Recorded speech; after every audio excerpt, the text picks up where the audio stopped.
pada dasarnya drum ini bukan hanya sebagai alat musik, tetapi dia sebagai alat komunikasi menyampaikan satu pesan.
Hai Holy Lovers, perkenalkan nama saya Humala Sormin. Saat ini saya akan berbagi tips di acara musik orang gereja, khususnya tips dalam bermain drum dalam sebuah pelayanan.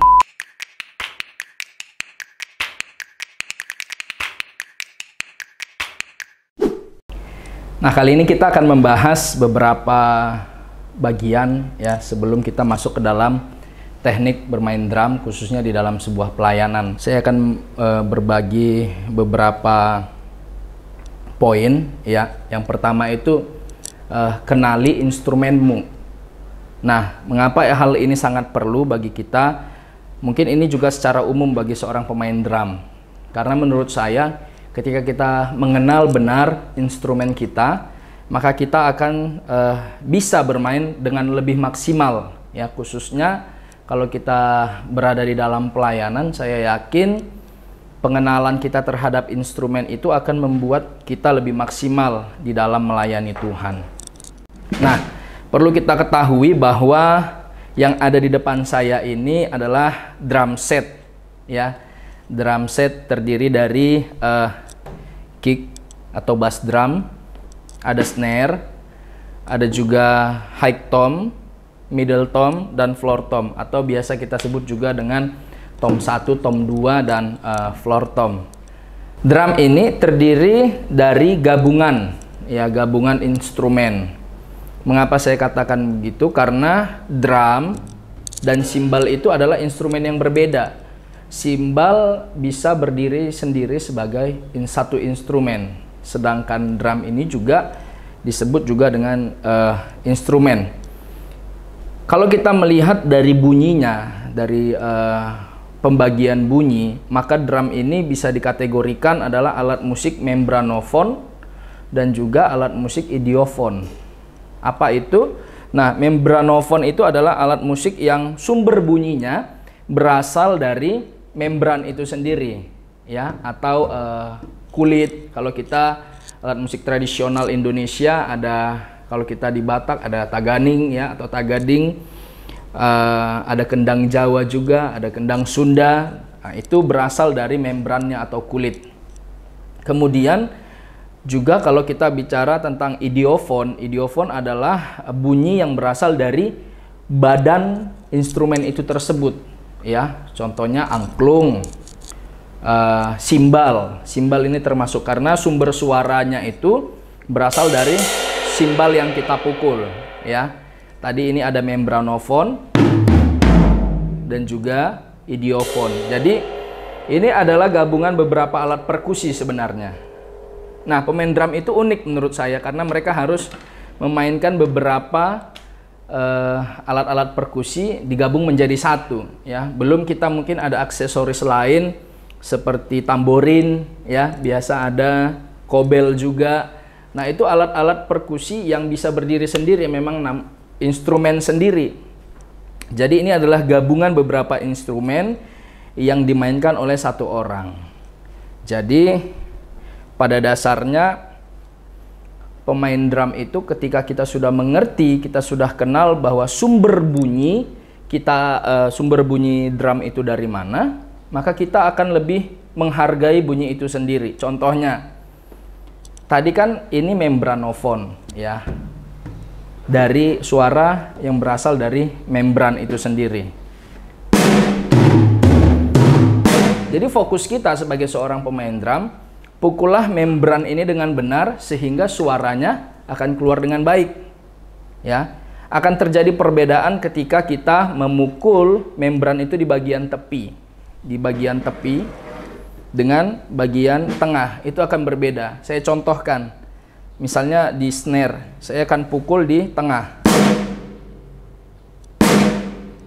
Kalau saya pukul di bagian tepi, ya, teman-teman bisa mendengarnya pasti jauh berbeda. Ya, dengan power yang sama, tempat yang berbeda akan menghasilkan sound yang berbeda. Termasuk juga di tom. Saya pukul di tepi, ya, akan berbeda. Jadi ketika kita sudah mengenal alat kita dengan benar, maka yang harus kita lakukan pun bermainlah dengan benar juga. Pukullah yang di tengah.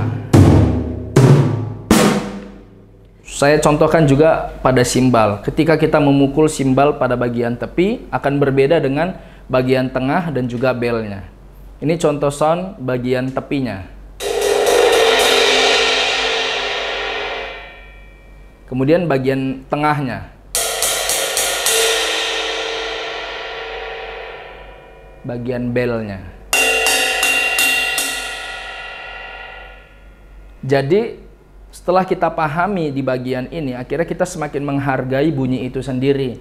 Apa yang menjadi kebutuhan kita ketika kita mukul simbal, sebenarnya kita butuhkan bagian tepinya, tengahnya, atau bagian belnya.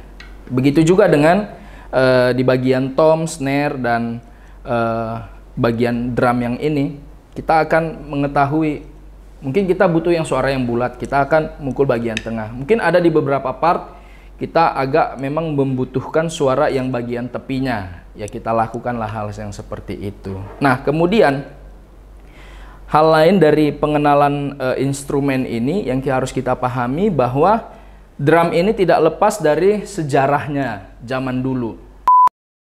Drum dulu digunakan untuk sebagai media komunikasi. Nah, dulu hanya berbentuk tabung dan dilapisi dengan kulit, ya, drum.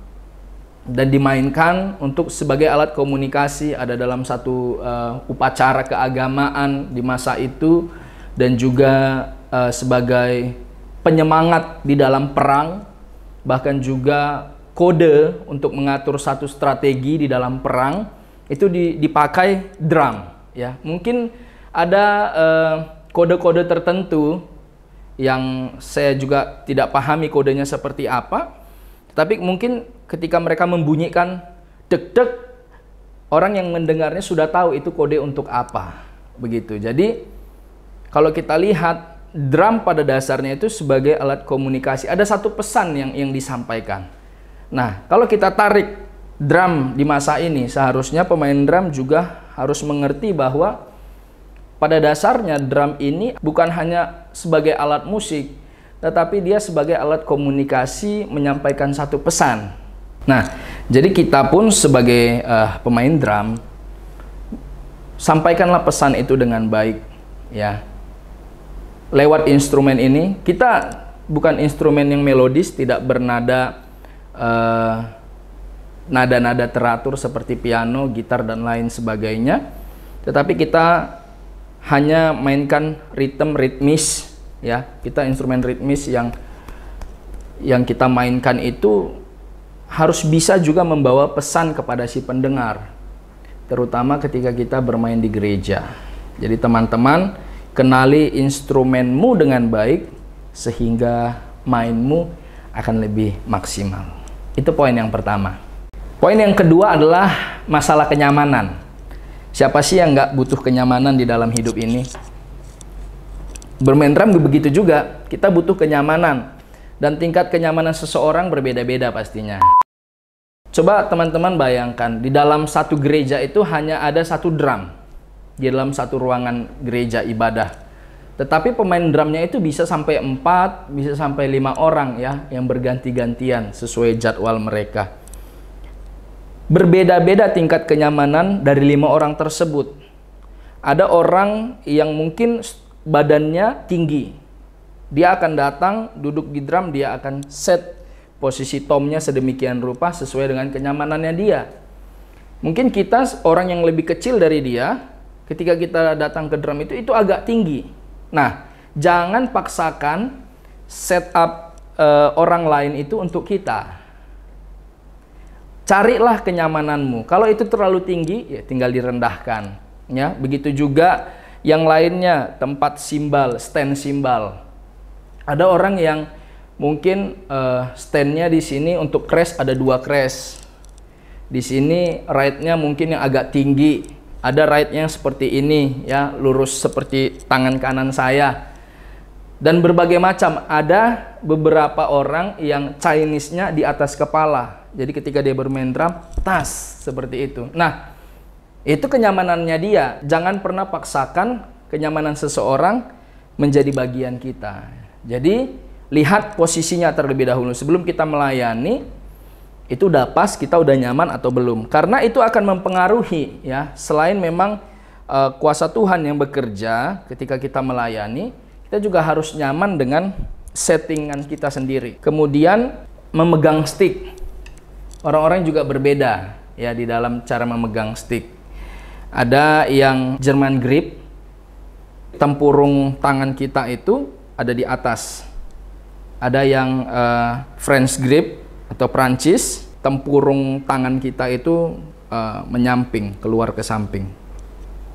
Seperti ini. Nah, American grip juga ada. Dia lebih miring sedikit. Ya, jadi tidak French dan juga tidak Jerman, tapi agak miring sedikit. Jadi dia sudutnya lebih ke atas, miring ke atas. Dan ada juga yang bermain dengan match grip, ada juga yang tradisional grip, tradisional. Ya, orang-orang akan berbeda, tergantung kenyamanannya sekali lagi. Jadi saya tidak memaksakan teman-teman ketika melayani harus memakai teknik memegang stick yang seperti apa. Tapi saya pernah mendapat satu ilmu dari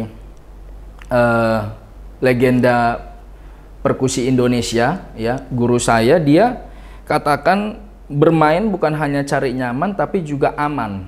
Maksudnya ketika kita bermain drum, terkadang kita lupa dengan posisi kita, posisi tangan. Ya, Tuhan menciptakan kita dengan struktur persendian pergelangan tangan itu cara kerjanya atas bawah, teman-teman. Ya, atas bawah, bukan miring. Bukan miring seperti ini, tapi atas bawah. Nah, ketika dia pelajari hal tersebut, ternyata memang orang yang bermain dengan German grip ya akan lebih tidak mudah cedera daripada orang yang mungkin French grip, karena sudah tidak sesuai dengan cara kerja persendian pergelangan tangan. Ya, sekali lagi kita juga harus cari keamanan dalam bermain drum. Jangan sampai kita bermain drum terlalu lama akhirnya cedera. Coba teman-teman begini saja ya, kiri kanan 2 menit saja. Mungkin di sini akan terasa sakit dan juga di sini akan naik. Ya, terasa kram. Tapi kalau kita bermain dengan persendian yang benar, maka itu akan lebih baik menurut saya. Saya contohkan.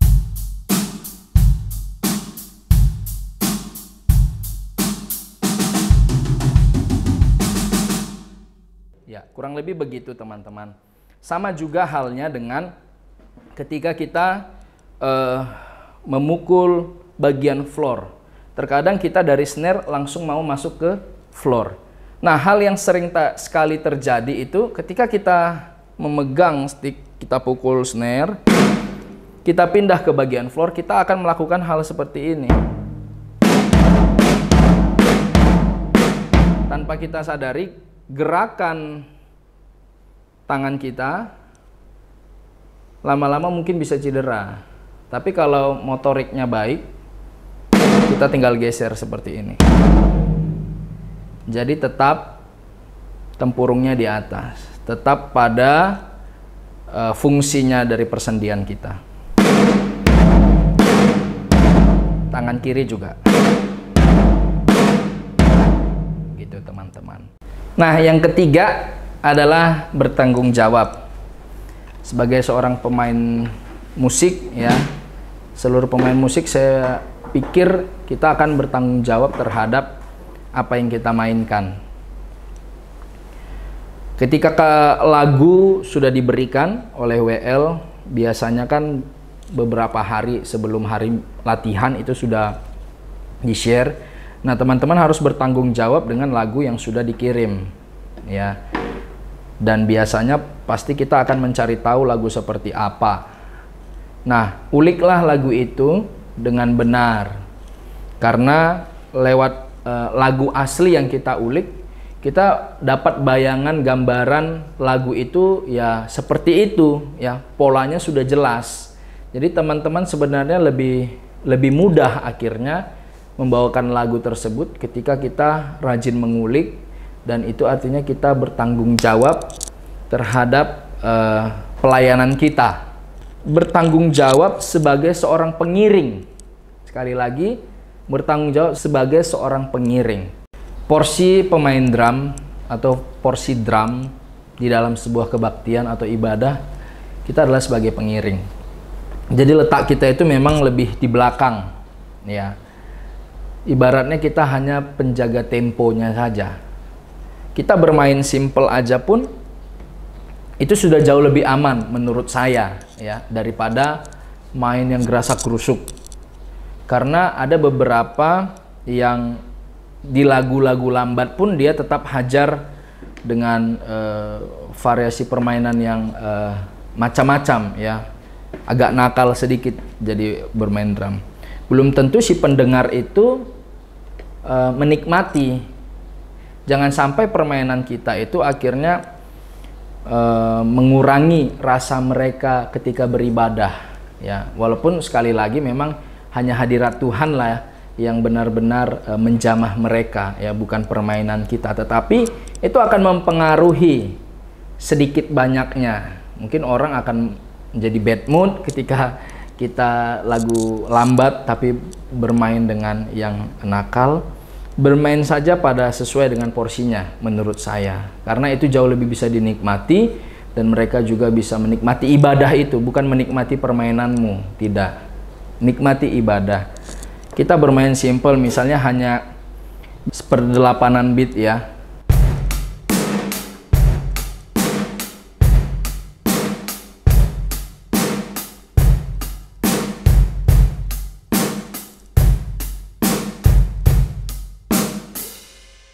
Itu jauh lebih enak ketika kita dalam lagu lambat kita konstan dengan tempo tersebut. Dan justru lebih banyak tantangannya menurut saya ketika kita menjaga tempo yang benar-benar konstan seperti itu. Karena kadang jiwanya menggebu-gebu untuk fill in dan yang lainnya. Tetapi ketika dituntut untuk seperti itu, akhirnya kita bisa menjadi pemain drum yang lebih bertanggung jawab terhadap permainan kita. Nah, mungkin inilah beberapa poin yang bisa saya bagikan ke teman-teman sebagai satu persiapan sebelum bermain drum di dalam pelayanan di gereja lokal teman-teman.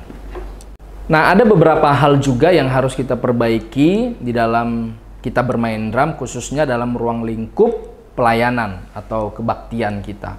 Hal yang pertama adalah penggunaan simbal. Penggunaan simbal yang saya sering lihat ya, dan juga saya sebagai pelakunya juga, simbal itu sering sekali dipukul, khususnya di hitungan pertama ya. Ketika kita misalnya main dengan sukat 4/4. Jadi tu wa ga pa, tu wa ga pa, tu wa ga pa. Misalnya saya contohkan.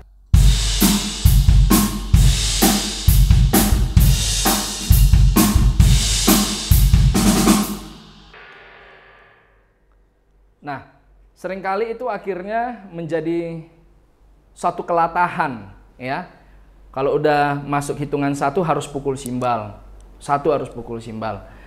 Nah, itu sedikit mengganggu akhirnya karena tidak terlalu dibutuhkan. Jadi di situ kita belajar kebutuhan penempatan simbal waktu memukul simbal. Mungkin waktu di singkup-singkup tertentu kita butuh simbal ya, atau waktu first awal, di awal sekali, kemudian mau masuk ke ref juga kita butuh. Ada juga yang bermain masih di dalam simbal ketika penyembahan ya. Gereja kita terbiasa dengan penyembahan. Ketika dia bermain tempo lambat, contohnya seperti ini.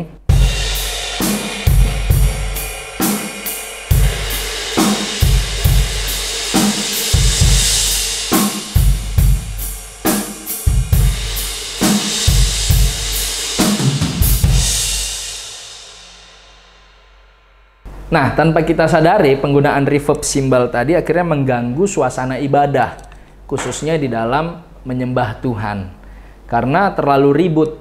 Tetapi ada beberapa gereja yang memang sukanya simbalnya berisik ketika di dalam sebuah penyembahan, ya. Itu tergantung lagi sih. Tapi ini yang harus kita waspadai, teman-teman. Karena ada beberapa oknum yang menggunakan reverb simbal ini sebagai untuk mengangkat suasana, ya. Mereka mau mendapatkan suasana yang seakan-akan sorgawi sekali ada di gereja tersebut. Nah, itu harus kita hati-hati di bagian itu, ya. Karena bukan lewat reverb simbal kita ini maka hadirat Tuhan ada, tidak. Kalau kita lihat gereja kita zaman dulu saja hanya pakai gitar biasa, hadirat Tuhan ada. Mereka dilawat oleh Tuhan, Roh Kudus bekerja. Jadi kalau hanya seputaran simbal ini, jangan sampai kita berpikir bahwa ketika kita semakin membuat reverb simbalnya semakin ribut, maka mereka akan semakin mengalami hadirat Tuhan, ya. Kalau kita berpikir seperti itu adalah kesalahan yang besar dan bisa menjadi dosa yang besar ketika kita mencoba dengan kekuatan kita dan kita berpikir mereka dilawat oleh Tuhan karena simbal yang kita mainkan. Jadi menurut saya untuk penggunaan simbal sewajarnya saja. Sewajarnya saja.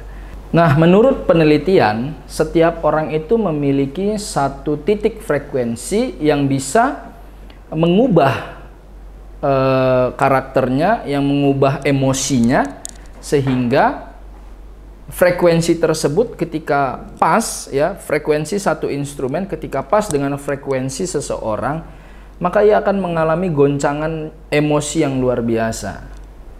Coba lihat ketika kita nonton film Korea, ya, dengan backsoundnya, piano-piano yang nadanya sedih, nada-nada minor, itu memang memiliki frekuensi yang bisa membuat kita sedih. Begitu juga simbal, ya. Kadang simbal juga membuat frekuensi seseorang itu akhirnya lebih naik gitu. Jadi bedakan hal tersebut, jangan kita samakan bahwa semakin kuat simbal itu jadi hadirat Allah semakin bekerja. Belum tentu, ya. Bisa saja karena frekuensi mereka yang sedang nyambung dengan simbal yang kita bunyikan.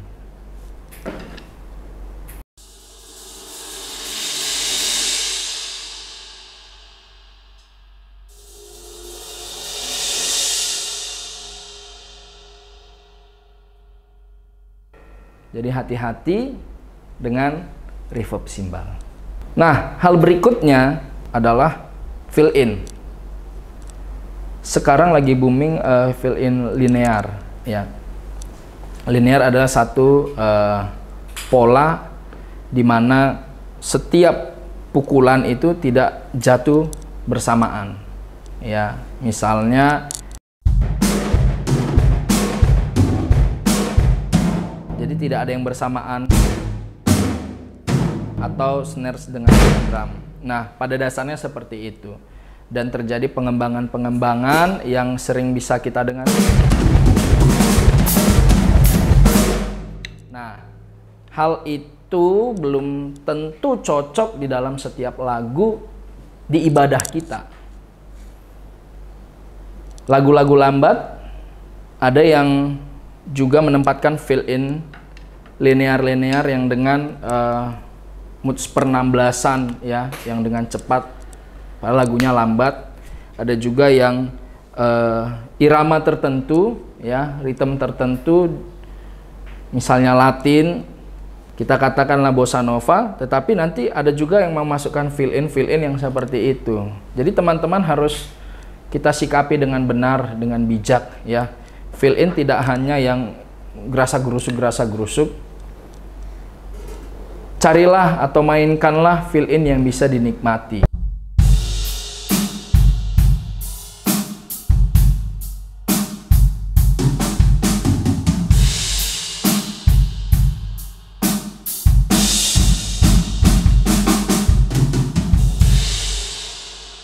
Tidak harus menggebu-gebu, tetapi kita bisa menikmati, yang bermain menikmati, yang mendengar juga bisa menikmati. Itu fill in ya.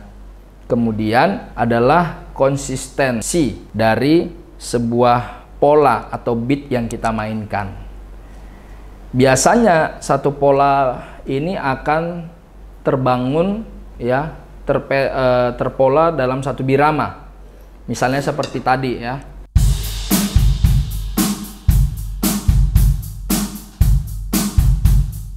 Kan akan seperti itu. Deg tak deg deg tak deg tak deg deg tak. Nah, kalau memang pattern awalnya seperti itu, usahakan jangan berganti-ganti.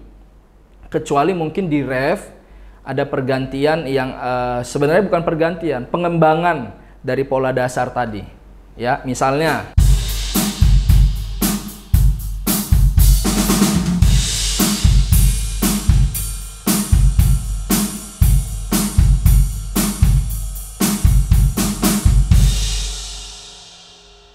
nah, di sana tadi ada pengembangan sedikit ya. Jadi yang tadinya deg tak deg deg tak deg tak deg deg sampai di ref deg tak deg deg tak deg tak deg deg tak deg deg tak ya. Nanti teman-teman coba mengembangkan pola dasar yang sudah ada gitu. Kemudian ada juga yang dia polanya 2 bar. Tadi polanya yang 1 bar ya. Yang polanya 2 bar itu biasanya seperti ini.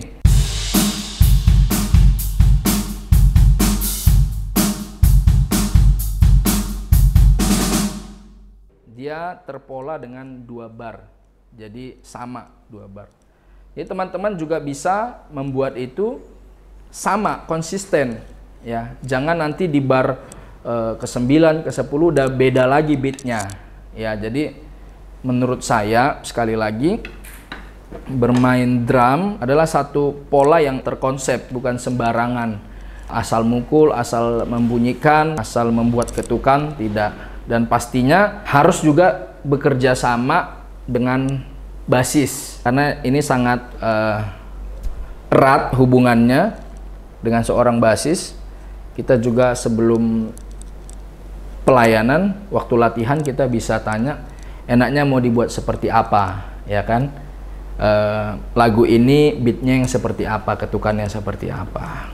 Mungkin itu saja 3 hal tadi. Yang pertama adalah tentang simbal ya, yang kedua fill in, dan yang ketiga tentang pola ketukan ritme kita di dalam bermain drum. Nah, saat ini saya akan mencontohkan ya dan menerapkan seperti penjelasan tadi. Saya akan membawakan lagu dari UC Worship yang berjudul Penebus Mulia. Di sana sudah ada pattern yang pattern jadi ya dari lagu tersebut, dan saya mencoba mengcover di drum ini. Tapi perlu kita ketahui ya, bisa kita bedakan ketika kita mengcover lagu, ketika kita bermain saat ibadah, ketika kita memang mau ngulik aslinya. Nah, di cover lagu kita bisa mengembangkan beberapa bagian-bagian ya, dan tidak melulu kita harus menjadi solois di sana. Kita tetap mengiring lagu tersebut, dan mari kita lihat bersama-sama.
Holy Lovers, di akhir dari penjelasan saya tadi, saya memberi pesan kepada kita pemain drum yang melayani dalam satu kebaktian.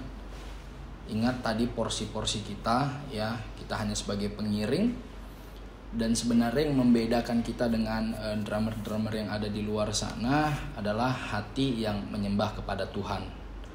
Itu adalah hal yang terpenting ketika kita melayani dengan segala persiapan apapun tadi, mulai dari awal sampai akhir. Kalau hati kita nggak menyembah Tuhan, sama aja omong kosong, ya. Jadi pastikan hati kita juga terkonek, kita siapkan bukan hanya dari settingan drum, bukan hanya dari kemampuan kita, tetapi terlebih dari semua itu adalah hati yang menyembah kepada Tuhan. Jangan pernah lupa latihan dengan pola-pola yang ada, sticking setiap hari, dan latihan di alatmu, cintai alatmu, kenali alatmu, maka pelayanan kita akan menjadi lebih maksimal. Tuhan Yesus memberkati.